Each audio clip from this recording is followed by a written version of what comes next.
What are you on track to close this year with revenue? I'm tracked to close 100,000 this year. If Arron can build this business, can anybody build this business? And of course, anyone can build it.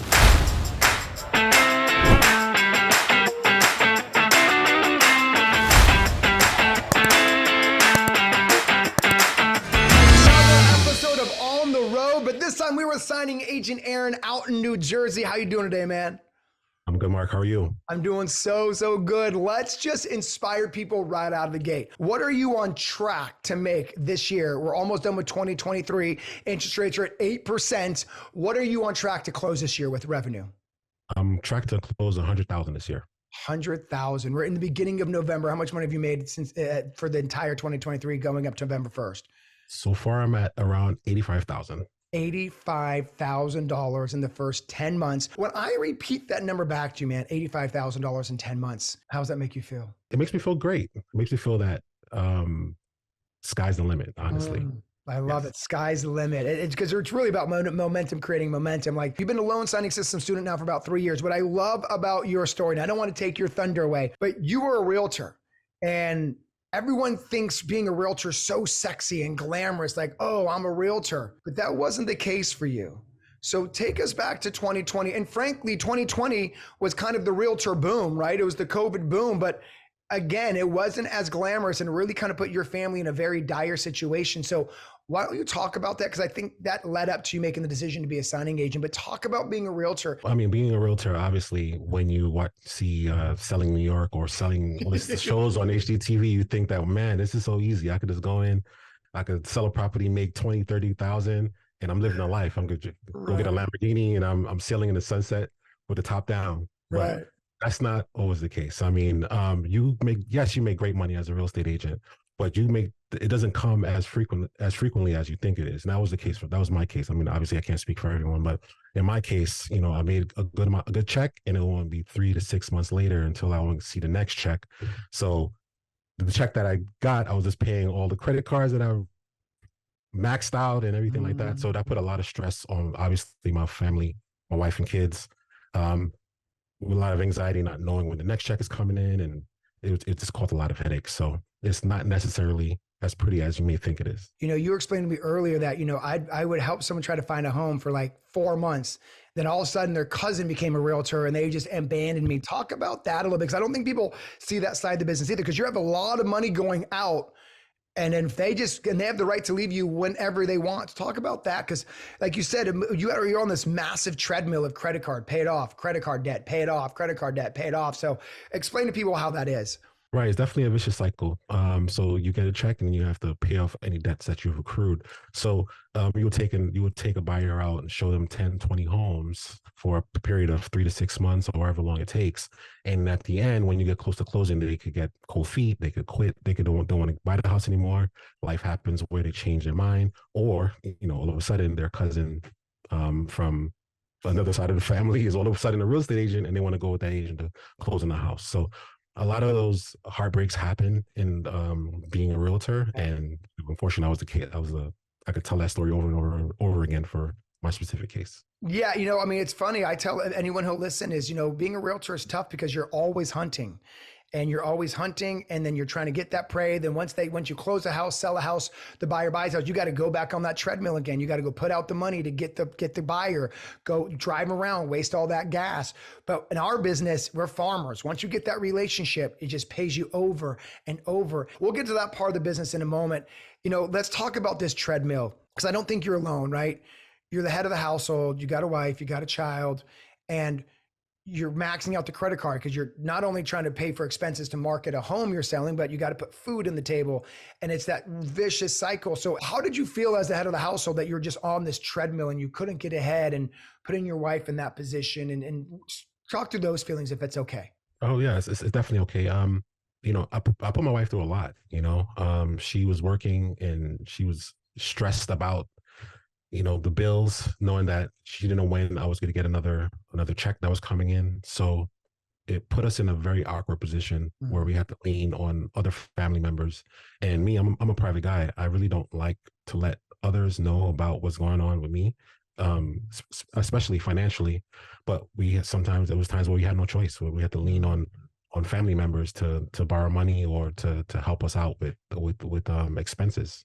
So being the head of the household, puts me in an awkward position because, when you marry someone, especially as a man, when you marry someone, you promise her family that you're going to take care of her, right? So if you're in a position where you have to borrow from those same people that you promise that you would do right by your wife, then it puts you in a very, very awkward position. So, well, first off, I'm getting teary eyed. I just want to say thank you for being so vulnerable with that statement. And because there's other people who probably can relate to this conversation right now, man. As a man, we do make that promise. And so asking for money must be very not making yourself feel as good as you hope you would. You are so successful with your business. You started a signing service. You're going to break $100,000. How does your wife look at you now? well, I mean, my wife, she's very proud of me. She's proud that I stuck with it, because a lot of times you start something, you don't finish it. Because the same thing with leaving real estate is like I dedicated a lot of time to that of being a real estate agent, and then I quit it, kind of, if you will. Yeah. So she's when I started to become a signing agent, she said, well, she's looking at me side eye like, are you going to quit this too? And then now that I'm sticking with it, and Yeah. she's seeing the fruits and it is becoming successful, then she's very proud. Oh, I'm proud of you too, man. And it takes a lot to like kind of move careers, Right. because you have to kind of admit defeat in that one area. And I actually think that takes a lot of strength and courage. And I don't think I don't think you're admitting defeat. You're saying, look, I gave it a good swing. I got to go to the next. So I'm proud of you making that decision, because a lot of people keep going down that street like, I'm going to make this work. I'm going to make this work, because your ego's speaking, not reality. And so I'm just proud of you that you didn't let your ego take over, because it's very easy, like you said, as a man to feel like I'm not going to quit, because if I quit, I'm going to look like a loser, instead of like, I made the choice from a point of understanding and point of collecting data that this isn't the best decision for me to stay. I'm going to move. And so thank you for that vulnerability right there, especially with the honesty of your wife thinking, oh, here he goes again, when you knew in your heart what the right decision was, and that was to throw in the towel and start something else. And so I love that she's proud of you. I mean, how is your little one? Well, she's 8 now. Okay. I have an 8-year-old, and I also have a 14-year-old as well. Got it. And so how's your 14-year-old look at dad, though? Business owner. I mean, there has to be some awesomeness there. Of course, yeah. When she walks into my office, she's like, "You always working?" And I was like, "Well, you have to work. You have to work hard." So I'm definitely being a model for her to follow in the future. And so I'm proud of that. And entrepreneurship is a brave endeavor. Once you're trying to, it's a lonely road. Yeah. It's good to know that if she does decide to go down that path, that she sees how the way I carried myself and the way I was resilient. And Yes. I think that will. Yes. And I ask that because so often these conversations are focused about how much money someone makes. And I only do that because that's what everyone seems to care about. What I love what you said, man, is she can see the resilience in me. That's right. That's the best lesson we can teach our children. That's the best lesson. I mean, you could work at a job at a 9 to 5, but they could let you go at any time, and you have nothing to give to your children or anything else. But if you build a business, that's something that you could transfer to your child. Not only the actual physical business, but actually the practices of starting a business, growing a business. That's right. The behaviors and the resilience and the courage. And by the way, I want to give you a lot of flowers here. Like, it took a lot of bravery to throw in the towel on a 5-year real estate career, and then you jump into this business. So that took a lot of courage. So proud of you on many fronts. And I hope everyone's getting inspired, because sometimes, the biggest regret is not making the decision that you should have made, and you didn't live like that in that moment. And even though to the dismay of your wife, you still made the best decision ultimately. So again, thank you for that. I mean, is it safe to say that being a realtor is in the rearview mirror for you? Oh, absolutely. I have friends of mine who came after me and is a realtor, and it's like, oh, is your license still active? I said it is, but I'm not using it. I'm not an agent anymore. This is what I want to do. So no, definitely I can go back to. I want to speak to other realtors. It's like sometimes just, it's okay to get another thing under your belt. It wasn't like you just dropped being a realtor. You were kind of doing both, and you figured it out, and this business obviously took off. And so I know everybody wants to be a realtor, and I will tell people yes, but I think being a signing agent's better. And I could be biased, but that is my feeling, man. So let's go into the next part of your journey, because I think it's just as inspiring. And that's kind of your income journey over the last 2.5 years. You started in 2021. We were still kind of in the COVID boom. And that's why I give you a lot of credit from getting out of real estate, because we were kind of in the COVID boom at that same time. How much money did you make in 2021? In 2021, I was doing it part-time, and I made 30,000. But what happens in 2022? rates go up, right? And so we go from 3% interest rates to 6. How come you didn't panic in 2022 when those rates went up? You quit your realtor job, go all in, all of a sudden rates spike. So I understand that it's 6% now, and I knew in 2022 that the rates could probably go up again because there was things going on in the news, and just listening to what's going on in the world, you could understand where things were going. But I understand that the market is cyclical, and I understood that real estate is still being bought and sold. Mm-hmm. So I said, there's a notary on the other side of that transaction. So if I stick with it, then I know that business could still grow. So that's was my mindset going into it. I love the pragmatic mindset of like, look, I've been in real estate for 5 years previous to joining this. And so, there's ups and downs, regardless of rates, people buy and sell. Let's talk about more of kind of the emotional part of it. I mean, was part of you like, I can't quit, this has to work? Yeah, I mean, absolutely. In 2021, my phone was off the hook. Like, yeah. It was so many different requests for signings. I was like, oh my gosh, this is a gold mine. I thought everything was gonna be great. And then the rates went up, and then all of a sudden I'm not getting as many requests. And I'm like, okay, as soon as I get into something, why is it not booming? Like, right. So that was my mindset. But then I said, okay, let's calm down. Let's just stick with it. Because I know that the people that last is always the people that win. At that moment where you're like, look, I just got to start digging wider. I got to go farther out. I got to market more. I got to double down. What was your mindset on that part? That was exactly my mindset. I was like, okay, let me spread the word about what I do. Because if you don't spread the word, if you don't tell people what you do, they're not gonna know who you are. So I just started to go to different networking events. Because then the world started opening up. So then I started going to networking events, started introducing myself to different title agencies, title officers, realtors. And I told you earlier, my friends were realtors, so I kind of used them to get into the course and things like that. So that's what worked for me. So how much did you finish in 2022 income? 2022 was $58,000. Okay, so $58,000. You have a great business 2022. 2023 hits. We are in November 2023 right now. Interest rates are literally 8%. But you are having the best year you've had since you started this business. So how is it that you're going to break 6 figures in a market that we have 8% interest rates? It's honestly relationships. It's just relationships with your title officers. Because like I said, business is still happening. Deals are still being closed. People are still buying real estate at 8%. And I think if it goes to 20%, people will still buy real estate. That's right. The real estate model is solid, and it's going to last forever. People are always going to need a place to buy. People are always going to need a place to live forever. Right. Build like personal relationships with my top officers, and they keep sending me business. They refuse to work with anyone else but me. I love it. And that's farming to its finest right there, right? You create those you cultivate them. The plants are always giving seeds. You said something so nonchalantly. You say interest rates are going to be 20%. People are going to buy and sell. The rates don't intimidate you. Right. Why? It doesn't intimidate me because I understand that people are still going to buy. People are still going to buy and sell real estate.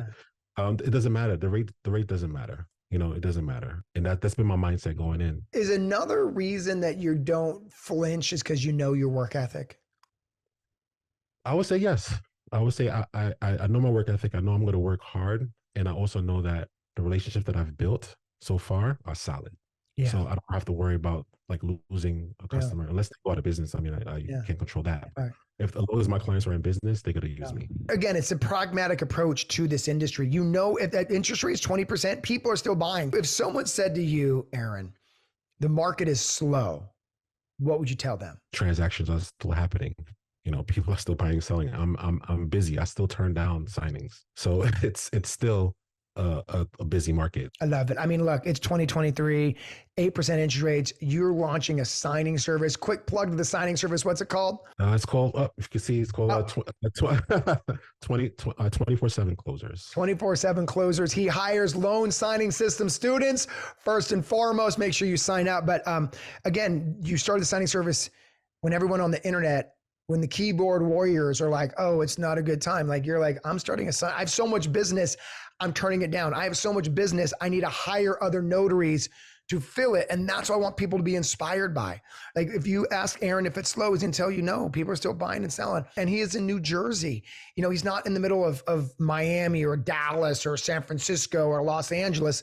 Like he's in New Jersey, kicking butt and taking names. And again, I think that is because of your work ethic, right? If rates go up 20%, you just got to go to more networking events. Absolutely. Absolutely. If the rates go up, you just got to build your relationships, keep your current relationships cultivate them, but also grow a little bit. The people who last are the people who win. And that's what you're seeing, by the way, right? LSS Nation is all about entrepreneurs and people who are dedicated and committed to their craft. That's why we're still making money. They realize interest rates don't determine how much business they get. Their effort does. And dude, for you, I can totally see that that's why you're building this business. So proud of you, man. If you buddy came up to you and he said one piece of advice to grow their business, what is that one piece of advice for you? The one piece of advice for me is to serve.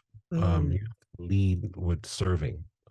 It's not about you or me, or in this case, it's really about the other person. It's about the notary that you helping. It's about the title officer that you're helping, or real estate professional that you're helping. It's about the signer that you're helping. You putting them first. If you put them first, you always win. So lead with service. I love that. And it's always the common theme amongst the high earners. It's the business is not about me. It's about whoever I'm serving, the real estate professional. Use your words. What does leading with service mean? Give it tangible things that you can explain or show someone what that means to Arron and 24/7 closers. It means thinking outside the box, or doing things that's not within the realm of a closing table or of a closing. So an example I can give is one of my clients asked me to drive out of state to just pick up documents and bring it back to their office. And I didn't have to sign anything. Obviously, I'm not a notary out of state. I'm only a notary in New Jersey. But I drove out of state, pick up the documents, brought it to their office, and I think that's probably one of the pieces that made me different from anyone else. So I'm sure I probably wasn't the first person they asked. They probably asked another notary who lived closer to that area. But without hesitation, I did it for them. And they remember that. Did they even pay you for that? They did pay me for it. I told them it would be no problem, but they insisted to pay me for it. Yeah, I love it. I love how they insisted, which tells me part of you said, no, I got you. Like, don't worry. I know like what goes around comes around. And the fact that they insisted on paying you shows me what I already knew, and that you offer to do it for free. It's like, look, you guys take care of me. There may not be money inside the file. Don't worry about it. This is part of the service that you get with my business. And these are real life examples of real life signing agents and signing service owners who give you examples of what going above and beyond is. So I hope everyone is hearing this. It's not about the money. It's about the service. If you chase the money, money never comes. And I cannot say that enough. And week in and week out, you hear these notary entrepreneurs really tell you the truth. It's like, look, they insisted on paying me. I was down to do it for free. And that's what you mean. And I love what you said too, is it's outside the box, right? It's offering services that are outside of the norm of what a signing agent would offer. Why do you feel that really separates you from the rest? Because I think a lot of people are in it for money. They're in it for the money. And then I think the title officers and title agencies can feel that. They can feel that, okay, this person is transactional. It's not necessarily a relationship. They know that if they come to me and ask me something, that I'm going to genuinely do what's best for them. Yeah. And put myself last. And that's what serving is. Put the others first. I put myself last. They feel other notaries who are very transactional and not relationship driven. I'm just re-quoting you. And those are such good quotes. And you live and breathe that. That's the difference. It's not just a mantra. It's how I'll go across state lines. I don't need the money. You've taken care of me enough. Let me do this for you. And I put myself last. That is the definition of leading by service, right? It is, I want to do the best I can to help mature this relationship. And for that, man, I'm so proud of you. I hope everyone's really picking up on this. Thank you for your time. It's literally part of the rush hour for a signing service right now. His phone's probably blowing up, but he wanted to make sure that he spent a little time with the community and help understand his journey. So speaking of your journey, you're 2.5, 3 years in the business now. You're to the point where you start a signing service. My point is there anything you've looked back on your journey and you're like, man, I wish I just would have done that sooner? Because had I done this sooner, whatever this is, I could have scaled quicker. Now looking back, right? Hindsight's always 20/20. But helping somebody watch this right now, is there like something you wish you would have started a little bit earlier that's helped you get where you are? So what is that for you? For me, particularly, it's going to more networking events. My two biggest clients that I've gotten was through going through a networking events and just meeting them in person. I'm more of an introvert type person, if you can't tell. Yeah. I'm more of a quiet, laid back personality, but I had to go put myself outside the box and go out and have FaceTime with title agencies. And once I did that, I got my two biggest clients. I think a lot of people see me who's, over the top energetic and be like, only people like you can make money in this business market. And I'm like, that is not true. Anyone can make money in this business if you lead with service. But more specifically, you say you're an introvert and you push yourself out of the comfort zone. An introvert's ideal Tuesday night is not going to an event with 50 people in it, right? So I got a couple questions in this area. What made you push through those nerves? I mean, for me, I know that the other side of comfort, when you uncomfortable, is where it'll take you to the next level. I could be comfortable behind a desk and try to email that person, but if I'm get uncomfortable and I meet the person, what's the possibilities? Yeah. And it paid off big time. Because I think that once somebody meets you, it's a different energy that they get when they see you in person. They can see you, they can get a vibe from you. So when you meet that person, when you meet that prospect in person, it's gonna be a make or break moment for that person, and then they'll take it from there. Do you feel like your introverted nature prevents you from getting any business? No. It doesn't prevent me. No, it does not. In fact, I think my clients like that about me, that I'm quiet, laid back, and like, okay, so that's how you probably going to present himself at the closing table. And that's what I want for my clients. Being a real estate agent, I know a lot of real estate, they talk a lot. They talk a lot. And then sometimes I didn't want to point a finger. But, they talk a lot. And sometimes that could turn a title agent off. They could turn them off. Like, no, I don't want to work with that person. But the opposite is true too. You're right. You're always going to find the people you're supposed to work with. And you said it best, by the way. And I hope all the introverts out there really heard what he said, is they see me being cool, calm, and collect. They know that's how the closing is going to be. That's what they want. People don't want a chatty Cathy like me sometimes, which is fine. I find the people I'm supposed to work with, but I would argue they almost like the calm energy more than the excited energy, for the point that you just said. Sometimes talking too much is not great, but you learn that I can do it. Now, what I want to really inspire people with is, because you're an introvert, it doesn't mean that you can't be confident. Absolutely. Right. So, that doesn't take away from my confidence, because I think that when I walk into a room, I actually command a room when I walk into a room. So although I'm quiet, that I think there's something alluring about someone who's quiet that people gravitate to, because they're like, what's going on with that person? It sparks curiosity when someone sees a quiet person in a room. So no, I feel like I'm 1,000% confident. That's right. But I'm quiet and I'm reserved. That's right. So quiet and reserved doesn't mean you can't be great. Quiet and reserved doesn't mean you can't command a room, just like you said. And the best part is you're going to get the attention of people who love that energy. To me, when you're at a networking event, or even if you're at a party, it's all about people trying to find matching energies. And your job is put yourself out there to find that matching energy. And you will find it as an introvert, and you'll also find it as an extrovert, and you'll find it in between. But to think that you're going to be all things to all people is a very employee mindset. So just to give some advice to someone else who might label themselves as an introvert, how do you approach people, kind of break that down so they can take your advice and go to more networking events? When you go to a networking event when it's like 50 to 100 people, you don't have to speak to 50 to 100 people. You really go in there. I mean, if you have a person that you want to speak to, you make sure you speak to that person, obviously. But it's just about starting a conversation. It could be something simple like, "Oh, I like your shirt," or "What do you do? What have you done today?" I mean, anything. You gotta know who to speak to, and someone's gonna give you eye contact. That's just something that you learn as you go. I love it. You said a couple of things there. You learn as you go. That's where you gave yourself grace. Like, he did it scared. He didn't use too often. The reason I love going down this introvert lane is I feel like a lot of our students and community members use it as a crutch. You're setting yourself up for something that you know you're capable of. And it's really that. And so thank you for letting people know you're introverted and that you are just as scared as the next person and you're just as timid. But that doesn't mean you can't read the room. Right? You get a little bit of eye contact. There's this idea that you got to go in and be the life of the party or life of the room. That does work for some people, but it doesn't need to be a thing. And you're telling people right now, you wish as an introvert, you would have gone earlier. My guess is, Arron, I don't want to put words in your mouth, is part of the reasons that you didn't go to networking events earlier was because you were kind of leaning on that crutch of, oh, I'm an introvert, but you realize now, like, dang it, if I just would have got through that mindset into it. Or am I kind of close? Absolutely. You're hitting it right on. You're just spot on. I mean, if I went to more networking events, even if I committed to doing one networking event a month, I think my business would be triple what it is right now. Woo! I hope everybody heard that.